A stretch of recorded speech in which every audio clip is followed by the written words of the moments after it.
Welcome back, ladies and gentlemen, to the Brandon Coin YouTube channel, and a lot's been going on lately. I'm sorry I haven't been as attentive as possible. I normally like to respond to comments for the first couple hours after a video posts.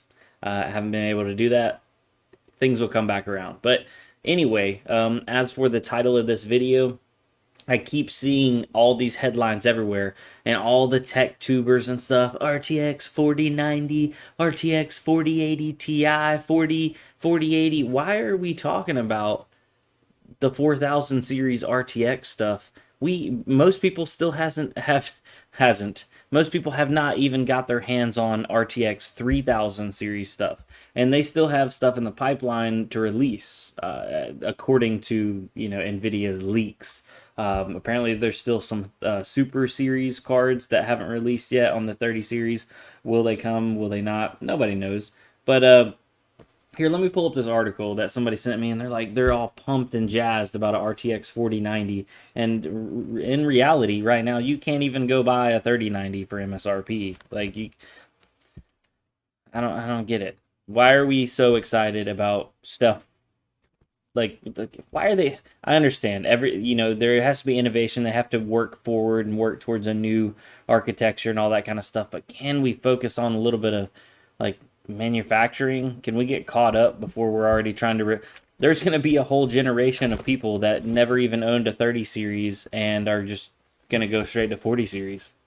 So Nvidia GeForce RTX 4090 leaks the beast GPU 100% faster than a 3090. So NVIDIA's next AD102 or Lovelace GPU rumors on the TSMC 5 nanometer process, and it comes with an insanely fast 24 gigabits per second GDDR6X memory from Micron. The big thing that I was reading from this is if we go down, this is allegedly a 2.2 gigahertz GPU out of the box. That is crazy. It's crazy that I have been able to live through all these generations of different kind of computer technology, hardware advancement. No longer are we referring to GPU core clock speed in megahertz. That's a big step. 2.2 gigahertz, not 2200 megahertz. 2.2 gigahertz. So that's kind of one of the cool things. It's on a 384-bit bus with GDDR6X, so very fast memory, a big bus. So we should see, obviously, if it's LHR, then blah blah blah blah. But if this even comes out before Ethereum goes proof of stake, who knows? But this should do really well on Dagger Hashimoto. Just estimating, they said the release is expected Q4 of 2022. So not the end of this year, the end of next year. And realistically, they can't keep up with supply and demand. I think this is a far cry. There's no way that's happening. I just don't see it. I don't see it. Why wouldn't they not just focus on making what they have? What they have sells literally instantly. So I don't know. Oh well, that's another topic. It has 18,432 CUDA cores. This thing is a monster. Whereas the 3090 has 10,496. So it almost has double the CUDA cores. Almost. It's about 80% more.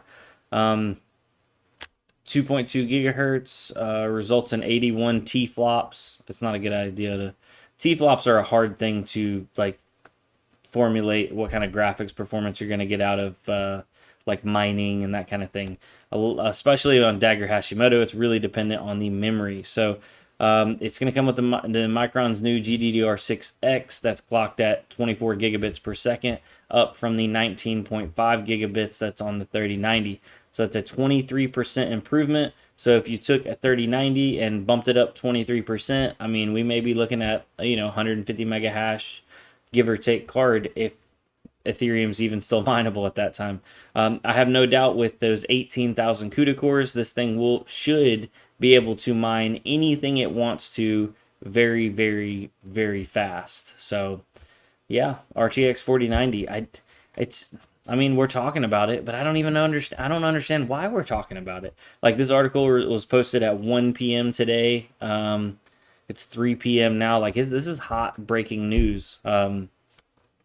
I would almost want to hear more about, like, oh my god, shipments of 3080s are coming in, shipments of MSRP 3090s are coming in, and MSRP 3060 Ti's. Like that would be big. But of course, I guess they can't. There's no news like that because that doesn't exist. Another thing I wanted to hit on here is, look at this. People are talking about the RX 7900s. It's like everybody is so unhappy with the current climate of GPUs. We're reaching to, like, what's next? What's next? We can't get our hands on what we got, so we got to look at what's next. And the Navi 31 Radeon RX 7900 XT looks like a beast too. 15,360 cores or compute units. Compute units dropped in favor of WGP. What's that? We'll check this out too. Might as well. We here. So AMD Radeon 7900 XT or Big Navi RDNA 3 GPU is to feature up to 60 WGPs for a total of 15,360 cores. We are seeing a lot of rumors regarding the AMD's RDNA 3 pop up recently. Last we heard, this Big Navi GPU with the RDNA 3 lineup was going to feature 240 compute units or 120 compute units per die for a total of 15,360 cores. But Beyond 3D Form member Bond Rude is quite confident that the era of the CU or compute unit is over, and AMD is moving over to the WGP or work group processors as the main core block of its next generation GPUs. Okay, so that's just what they're calling. They came up with a new name for it, and no doubt it's probably different, but end user, that's what we got. So yeah, that's cool. I mean, is it going to be like the 6900 and be really expensive and not really good for mining Ethereum? But also, this is another one. It's like this thing ain't even going to be out in time, potentially, to mine Ethereum. So I don't know.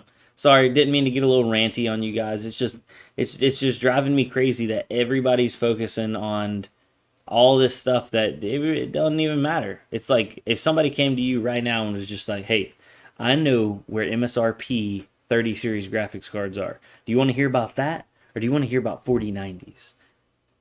9 times out of 10, if you're trying to buy a graphics card right now, homeboy, you ain't wanting to hear about no 4090. Because a lot of people are like, oh, maybe I'll just wait and buy a 4090. But the people that are going to wait and buy a 4090 are the people that are going to wait and buy a 5090. And then they're going to be like, oh, well, let's just wait and buy a 6090. And you know what I'm talking about. So live in the moment, guys. As soon as these graphics card prices come down a little bit more and they're realistic and we can buy some stuff at MSRP or under MSRP, it's going to be like a free-for-all. So, yeah. All right, I'm gonna get off here. Thank you guys for watching. As usual, old jellyfishes, all you guys out there swimming around, do your thing, and we'll see you on the next one. Adios.